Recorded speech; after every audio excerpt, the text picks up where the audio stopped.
So I invite you to close your eyes and just feel, sense, or think about all of those beautiful, precious humans that you loved so dearly that have transitioned to the other side of the veil. They're no longer here in corporeal form, but their soul essence is enmeshed, entangled, part of your DNA. And so let's just acknowledge that we are never alone. Let's acknowledge that those who love us so much are with us every moment of the day.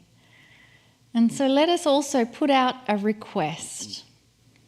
Dear beautiful soul family who I miss so much, who I love so much, send me a symbol or a sign or some kind of message in this upcoming week to let me know that you are still here with me. And so now we've put that request in, we can just release that thought and invite Kryon to come and give us another message.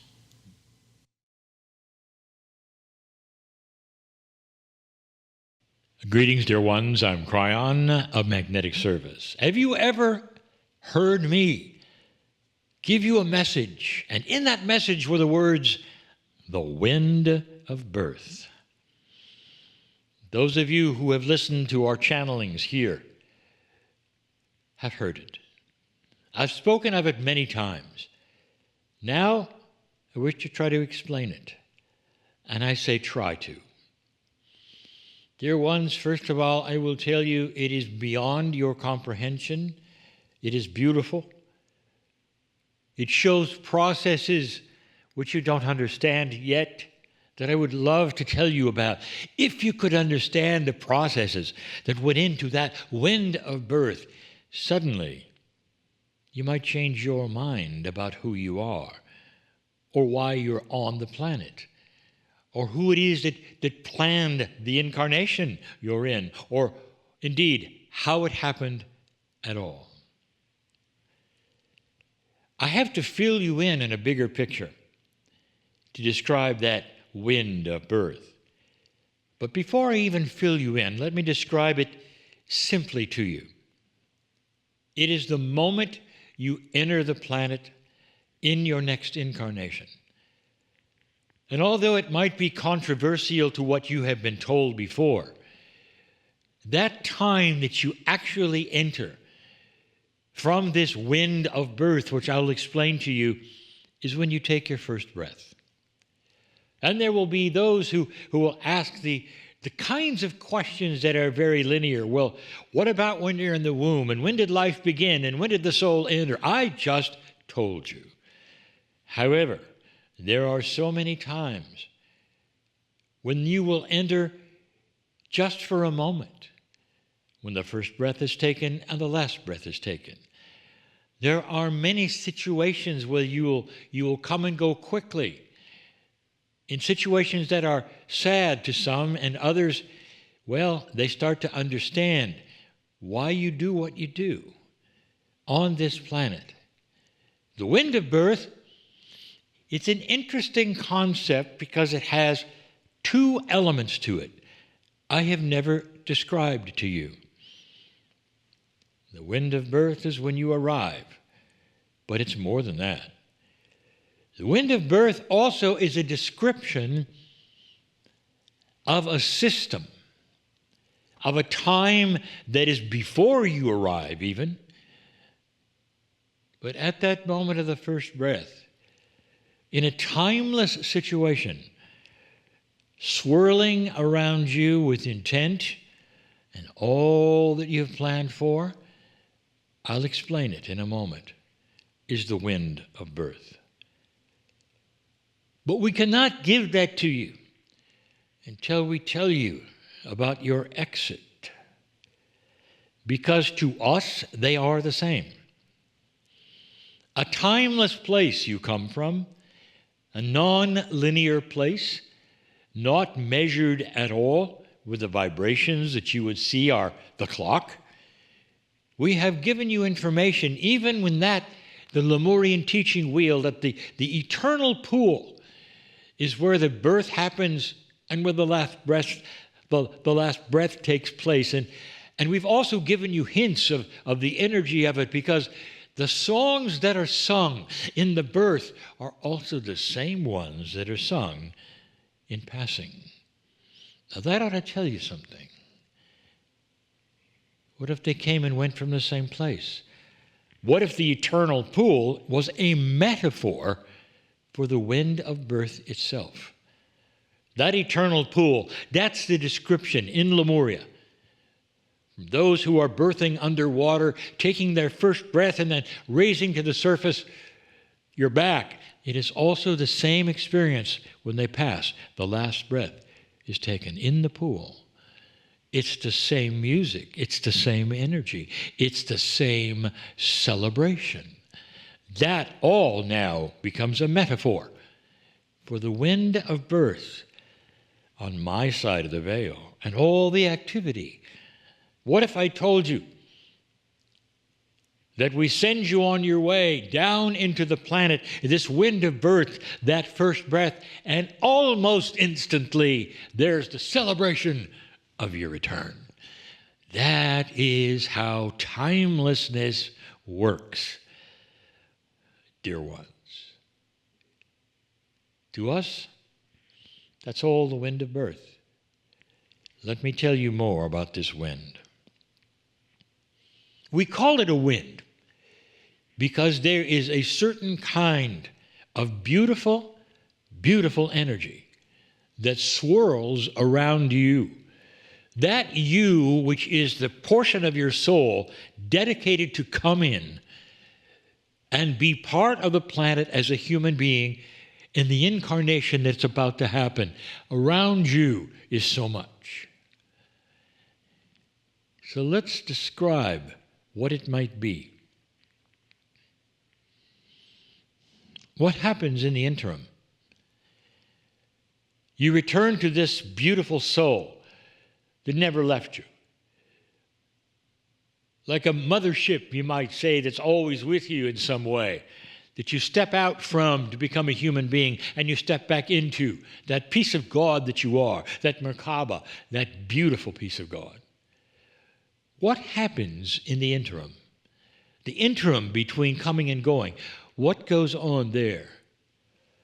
And then there will be those asking, well, how long must you stay out before you come back? What if I told you there's no rule for that? And you will say, well, I have heard this and I have heard that. And I will say, you have heard that which was given without full information. What if I told you that some of you come back pretty quick? Way too quick for those to be comfortable in metaphysics. Those who would say, well, there has to be this and there has to be that. There has to be a combination. There has to be whatever you do. In a timeless place, really? You've decided there has to be a certain amount of days? Days as in Earth days? In a timeless situation that is not even Earth? Perhaps you're starting to understand a little more about how ridiculous it is for those here on the planet to give you spiritual information about things that are not planetary, that they have not experienced in a way that they would even remember or know, or could even channel about. A timeless area. What goes on? I'll tell you. There is always a time of celebration when you return. So let's not start with the birth. Let's start with that which is you passing over and coming back, before the next incarnation, before the wind of birth. What's going on? You are looking at all that occurred, but so are those who were in your soul, the pieces and parts of your soul. Also those who are soul sharing. We have told you this before. There are other human beings that have a piece and a part of your soul with you that share it. And now you may know why, because that part which is sharing is all part of what's next. What if you shared your soul with other souls that play parts, like in a play, that they come and they go early or later in order to facilitate your decision of what you're going to be or do next? And if so, you might say there's a planning session. That is the closest I can give you in your three-dimensional words of what actually takes place. There is an assessment. There's past life energies to take a look at. There is intent. There is, and always has been, up to this point, karma. And all of these play a part in what you will do next, where you will be. Most of the time, you are returning in the same kind of culture, with the same kind of language, with some of the same players, dear ones, and often in the same gender to make you comfortable. All of these things are decided. And you might say, well, who's the great decider here? Are there forms to fill out? And I'll say, oh, how linear of you. The great decider is you. Because you have the mind of God when you're not here. And all that is decided instantly together using that which is far, far greater intelligence, common sense, than you even know about or you could conceive of who you will be next and why. But it lays right at your feet, for you are the final decider, yes or no. I'm coming, I'm going. And I have told you that almost exclusively you can hardly wait to get back. That doesn't make sense to you. It never will. Especially if you've had hardships. Why would I return? Well, what if it wasn't? What if the hardships were over? What if this next life is without them? There's all manner of things. Who said you're going to go through the same thing you did before? Especially when you have to consider each lifetime as like a school. You graduate. Been there, done that. Don't have to do it again. And you come back in.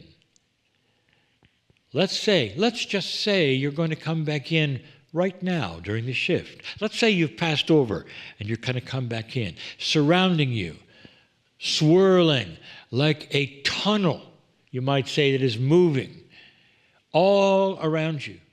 A tunnel that is beautiful and filled with purpose, with entities, with guides smiling and saying, I'm with you, let's go. It's the past life energies that are looking at you and saying, okay, we have that done. Now let's get to this one. It's perhaps the parents that are already down there. It's your mother who is about to give birth to you. All of those souls are with you too.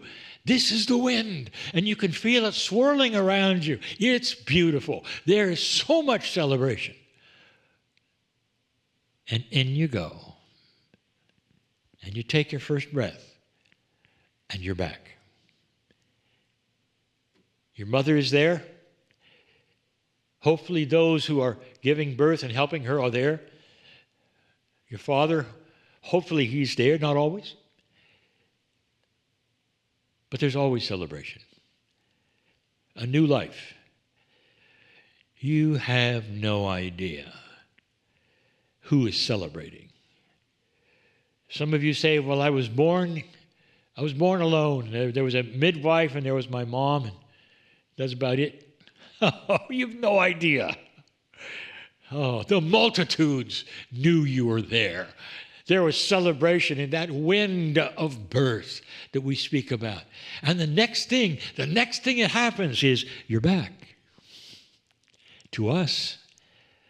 And then there is another celebration because you recognize all of us. There's a meeting of all the souls, even the ones that are still on earth. Go figure that out. Oh, three-dimensional person you are. I say that in the most loving way I can. That's all you have. That's all you have. These dimensions that are your reality you have to make the kinds of logic you have from them. You don't know about a timeless eternity. You don't know about endless celebration, laughter, love, compassion, and joy. That's home. We're always celebrating you. The wind of birth is one of the most special times for us, for you. But there's a final decision you make. The one we've talked about before. When you stand there seemingly still, alone, with the frequencies of this wind of birth swirling around you, the guides that are coming in with you, the past lives that are slapping you on the back, let's go, let's do it, your mothers, your father, all of those biological and also esoteric parents, you might say, all of them in that wind, all of them swirling and waiting for the moment when you'll step off. And you'd say, well, that moment is guided by your first breath and your birth, the experience of biology. No, it isn't. In a timeless situation, it's almost like the earth sits still and waits for that first breath when it's time. And you step off the edge, you might say, of the abyss, you might say, finding yourself in the reality of the newborn, taking the breath, perhaps a little crying. I've arrived yet again. That is the wind of birth. Oh. It's more than welcome to earth. It's your lineage. And we celebrate, all of us, and always will. I hope this tells you a little bit more about who you really are. And so it is.